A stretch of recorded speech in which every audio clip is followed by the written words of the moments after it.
It's the primary reason that everyone hates the Saiyans, Zenkais, the game genies of training.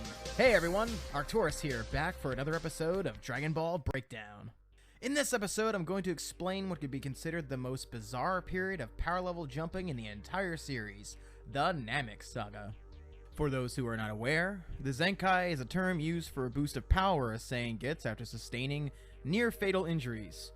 We see the Saiyans abuse this up until the Trunks Saga, when apparently they become irrelevant. We have two primary instances of Saiyans jumping to hilariously high power levels simply because they got slapped around. Goku, the Super Saiyan poster child for child abandonment, and Vegeta, King of the Widow's Peak. Let's start with Vegeta. From his battles on Earth to his fights with Frieza, Vegeta had a number of Zenkais. His first one was from his fights with the Z-Warriors.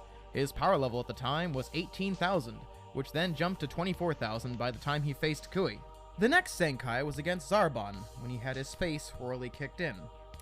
Shortly after, he was revived in Frieza's spaceship, and upon waking up, his power level had jumped to 30,000, to which he paid Zarbon another visit. After getting his revenge on Zarbon, his next beating was at the hands of Recoome. Upon having his strength restored by a Senzu Bean, his power level jumped again.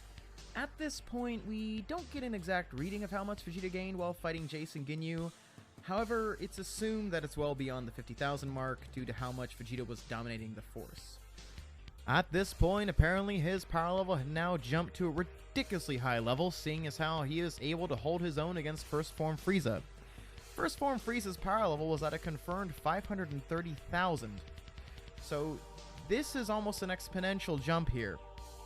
I wouldn't say he was equal with him, seeing as how he was exerting himself more, and before fighting him he was a little nervous. You could see him sweating before they clashed.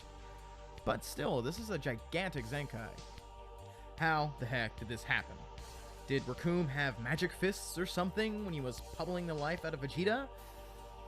I wouldn't say so. I have a theory of my own. If you notice, Vegeta never got a chance to sleep from his battle on Earth to his fight with Frieza. Sure, he had brief stints in recovery chambers, but never an actual nap of any kind. I figure his body never had the chance to really gain the benefits from the Zenkai until he actually got some sleep inside of Frieza's spaceship. The cumulative effects of 3 ass kickings on one Saiyan, I can imagine, gives you a gigantic boost in power. If you think about it, that's really unfair. As for the final Zenkai that Vegeta got during the Frieza saga, that one makes plenty of sense. He had a giant hole blown through him. That's it. That's enough to give you a giant Zenkai, I'd say, compared to what else happened to him. Pretty sure nobody else blew a gigantic hole through his abdomen. So, that's the explanation. I hope it's good enough. Now we move on to the more complicated of the two Saiyans, Son Goku.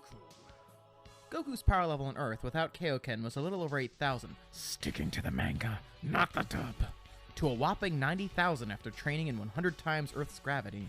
Upon fighting Ginyu and having his body swapped around, his power level jumped to a ridiculous 3 million against Frieza. This makes Vegeta's advancements look paltry by comparison. How is this possible? Well, I have another theory. Goku's battle damages resulted from a very unique fight. He had his body snatched by one of the foremost experts in the said field, Captain Ginyu. You'll notice when Ginyu is trying to power up inside of Goku's body that there's an aura emanating from it that we've never seen before. Upon recovering both mentally and physically, the limits Ginyu worked to break, in conjunction with Goku's own natural Zenkai, worked together to create a monster power level boost. You see, Ginyu's been at this for years, if not decades, so he probably knows a number of ways to unlock a body's potential that Goku's just not familiar with. As the battle with Gohan and Krillin was raging on, he even made a point about how he was growing stronger inside of Goku's body, so by the time he'd healed, his body's natural limits were extended dramatically. I hope you enjoyed my theories, and if you did, be sure to hit the subscribe button below. Thanks!